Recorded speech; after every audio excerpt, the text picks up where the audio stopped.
just full of shit. And we do actually end up playing something. Mm-hmm. You can come over, you can do that, and then it'll be like 2 or 3 people plus a GM instead of, 8. Well, if you just put some, like, very general, like, you don't have to all stop talking, but if you're going to have side table talk, you need to kind of, like, whisper to each other and make sure that the people who are actually talking This group have to do with the actual plot. This group. I understand that. This group. But herding cats. I understand that, but it's if you are the one running for herding cats, it's kind of you're the GM. It's your rules. You've played with the same group I have. I know, it's hilarious. And I don't agree with you actually, because I've listened to the podcast or whatever you want to call them afterwards, and I can still pick out everything that's happening, and I can hear all the table talk that I missed the first time through. And I'm like, are they seriously talking about that character's 70s outfit in Marvel Universe, whatever the fuck? And yeah, that happens a lot. So, for those of you playing at home, if you listen on the website and you've heard herding cats, and you like it, and you like want to it, see more, say something, because they're talking about not doing it anymore because nobody says anything. That's pretty much it. Well, we drew a plane, so between that and our 3/3 drops, fuck them. Game over. Well, wait, we just started, man. Don't count your chickens before they hatch. But they're dead. And they got a quiver up there too. But see, it's not about winning now. It's about playing a nearly all 3 casting cost deck. Oh, God. So by hitting submit, I already kind of won. And then, see, there's another one. I'm going to be so disappointed when I draw a card that doesn't cost 3. I'd rather lose before I see that.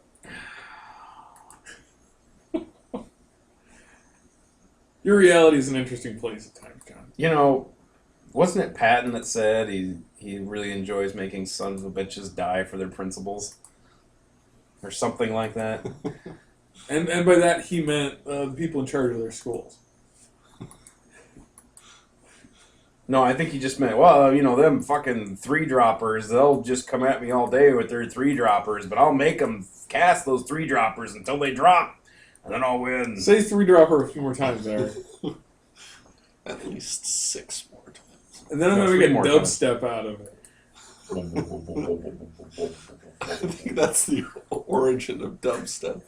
It's just Eric saying 3-droppers. Yeah, right now. And then someone got in a time machine. That's went back, awesome. A month or so and invented dubstep.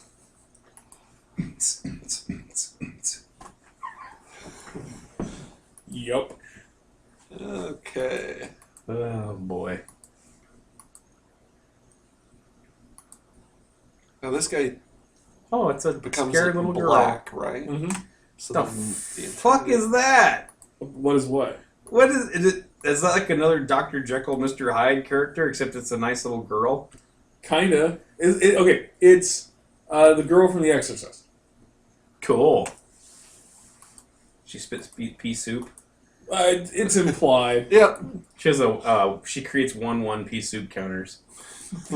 No, tap this creature, put a pea soup counter on target creature.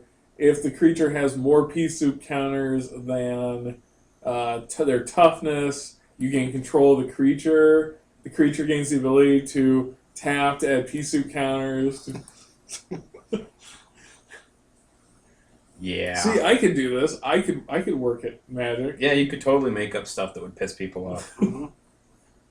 Right there, I was Getting slightly enraged. yeah, perhaps beyond slightly.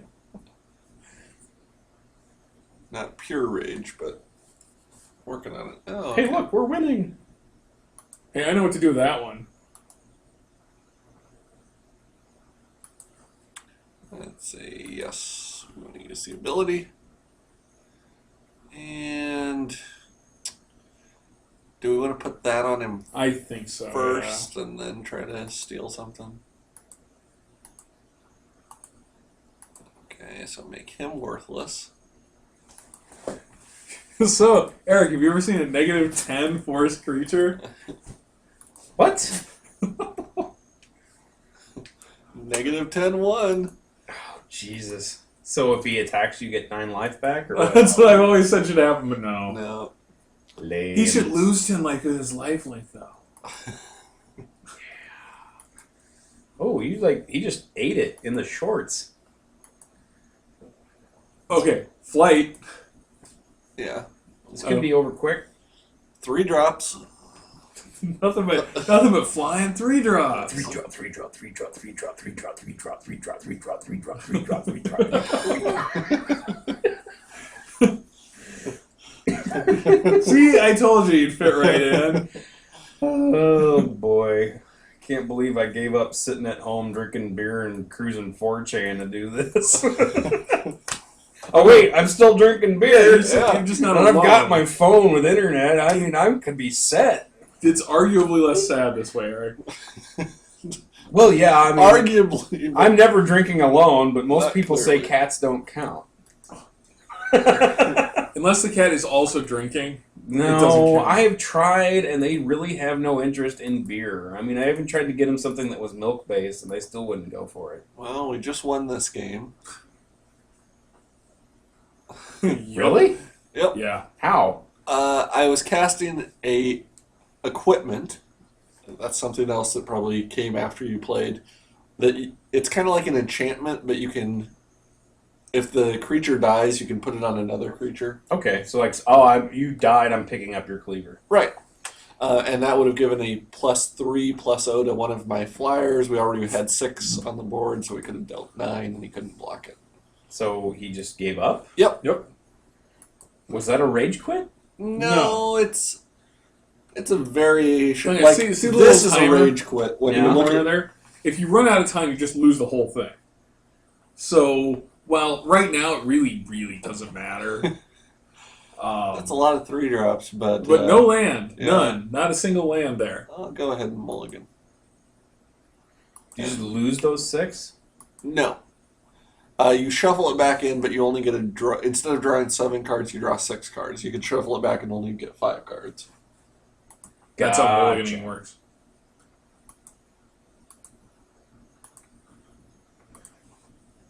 And here Nothing but land. Nothing. no 3 drops. That's what concerns me here. Oh, God. But this deck is composed entirely of 3 drops. I know. OMG. And he's got a big white wolf. No, it's a little silver fox. Whatever. The little silver fox jumps over the Studley donkey. What the hell are you on? I'm taking a breather. But that means a rum and coke. No, you don't have... Do you have any rum? Yeah. No, I don't have rum. I have whiskey. Oh, fuck that. Well, I'm now drinking a Coca-Cola Classic, which a lot of people don't know is the standard brew for Coca-Cola Company. And I actually know these, which most people don't know. If I own stock in it just based on the purchases, which feed through the small refrigerator in my basement, I would never have to work again. That is how much Coke flows through this house. George has a nice little mason jar on top of the fridge, and we're all supposed to put like a quarter in, but we're all too lazy to actually count change. So there's like dollars and $2 bills in there. Just money just gets crammed in. And And then just we'll puts- bitch at him. We'll be like, the fucking jar's too full of money. We can't put any more money in. And he's like, fine, I'll empty it out and go buy more soda. And it's like it's a big fucking chore to take money and put it in your goddamn pocket. Yep, that's pretty much it.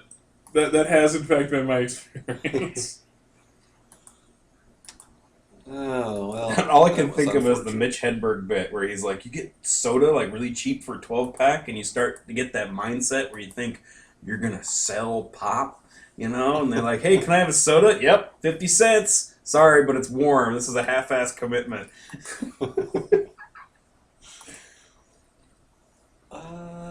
I think here You're we're losing? almost as good sending that back to his hand. No. Top of his deck. Yeah, to the top of his deck, so he'll draw it next turn. And Did you just put him in an endless cycle of suck? Big money, big money. Damn it! Oh well. What? Also good. Yeah, I was actually okay with that because next turn we'll be able to play a Murder of Crows. What happened? We just lost our guy that massively makes a bunch of our creatures better. Oh. But no, we don't have any of them out right now, so I guess it doesn't matter. Why would you? I mean, was it like a flip of a coin thing, or It was a random discard. Oh. Okay. Okay, so here, I think we could race him and win. Because he'd deal 4. Get better. Get better. We could then put a burden of guilt on him if we needed to. But I kind of want to save that for his lifelink guy. We'll deal 7 next turn. And this guy, even if we can chump him.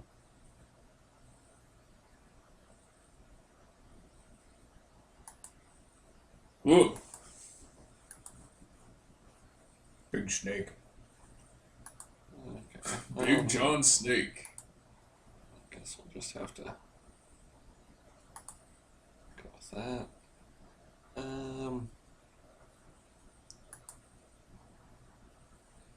Wait, you're losing. Yeah, losing-ish. Do have a think twice to flashback. Losing-ish. I'm not willing to give it up Well, just yet. We have a 4/4 flyer, so I feel like we have a better board state than he does. If he attacks with his Fen Snake, I can trade. Which it looks like he is. Yeah. And then we are not. We aren't going to do that, though, right? Because we got no cards in hand. And we don't really have many things we want to add to our. Oh, what I should have done is think twice first. Oh, well. These things happen. And then done that. Yes, we could have pitched that, but that guy's okay. He can block. He's a human. Now, on equipment, Uh-huh. is that like a spell or sorcery or whatever? Can you cast that any time, or is that brought out like a monster? Apparently, you just answered my question. It's cast in this. It's cast anytime you can cast a sorcery, right, John? Yes. Okay. You can only equip it anytime that you could cast a sorcery, unless it has something which says you can do it other times. Right. So is he gonna go for it? He is. I will trade. And hope that he doesn't have some spell that makes me not trade and cry. Okay, and we're not doing this because we don't have any cards.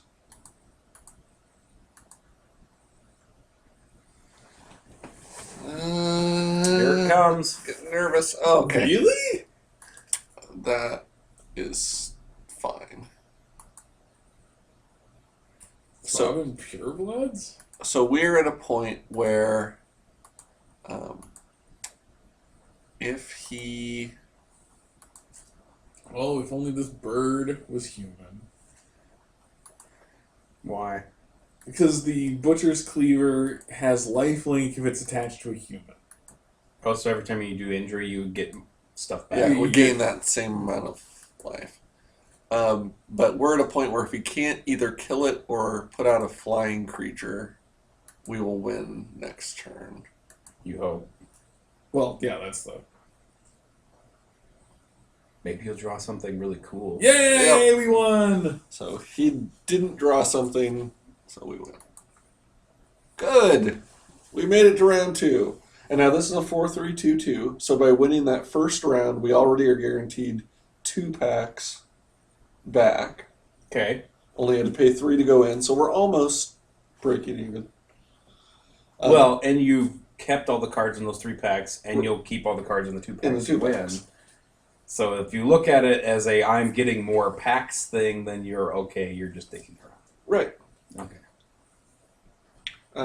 The bad thing is some people take longer than others, and so now we have nothing to do for however long it takes Kabukinator. Robert Weggert and Royal Flesh Fella to get their second victory. Toga Politics. Now, who the hell was... What's this name? Of the guy that we just beat? Thufir Hawat? 420? Thufir Hawat 420? So you're a fucking dope smoking mentat? What No. the? You hide reefer in your giant fluffy eyebrows? What the fuck?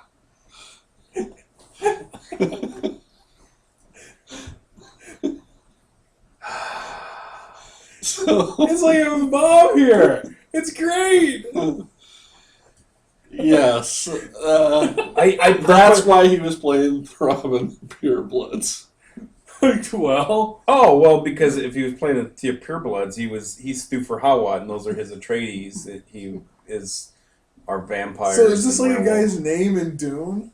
In Dune, in the book and the movies, plural, Thufir Hawat is the Mentat assassin that works for House Atreides. He's trained like the last three dukes. He trains... And he's the one that ends up being his thing is broken and all that stuff? No. That's... that's the doctor. The Sook Doctor. That's right. God damn it. Al. That's his name. No, it's not Al. But he's the stoner version of the assassin? Well, okay, This one? It's Dr. Yui. yes. In all fairness, they do take drugs in order to be mentats. They have it's called the juice of Sappho or Safu or whatever, and it's like an accelerant in their mental capacity. So is there some high-end marijuana that also is called the juice of Sorrel? My God, if there is, somebody's really fucking nerding out in their fucking ganja den. Well, I don't pass it. I think it's entirely feasible. And so he is the Mentat assassin that works for the House Atreides. He gets captured by the Harkonnens, and they convince him that all of the Atreides are dead, so he has nobody to work for, and that it is not actually Baron Harkonnen that killed them. It is actually the Emperor who is using the Baron as a pawn. And so thereby they actually twist his mental facilities so that instead of trying to kill all the Harkonnens like he should be, he's actually working for them to try to fuck over the Emperor. Which is kind of a sideline in the book. I own like 5 of these books, and I've never read any of them. Read the first 3. We'll see. If you can make it through the first one, you can make it through 2 or 3. I purchased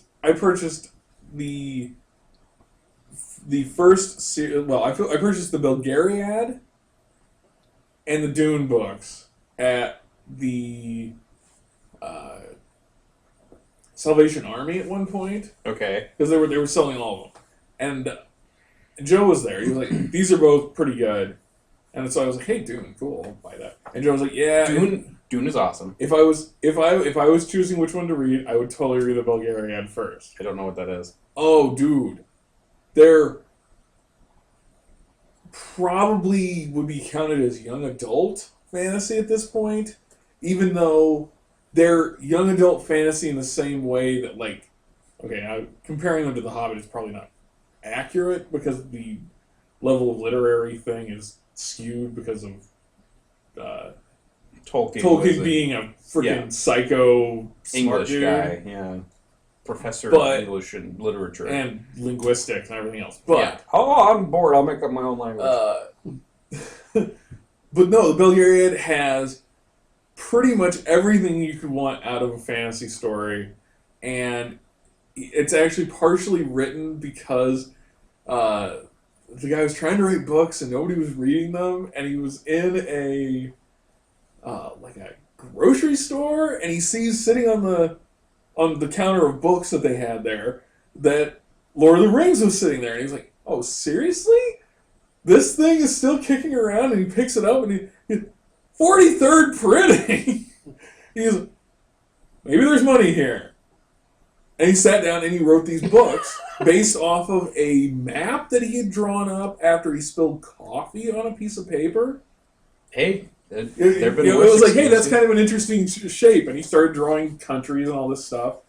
But okay, and then you have the second book series, which is called the Malorian, which is the DeLorean. No, Malorian. Mandalorian. No, those suck. Man, those fucking Mandalorians. What the hell? Metachlorian. Oh, I'm gonna punch you in the cock. But no, see the Malorian. The Malorian has one of my favorite moments in any book ever. But I don't really like the series as well because it's kind of just the Belgariad again. Okay. Whereas the Belgariad is kind of awesome. But no, there's a point in the Malorian where Belgarian, the main character from the first series, who is now the king of, is now the Riven King of Belgrade or whatever. Belgrade.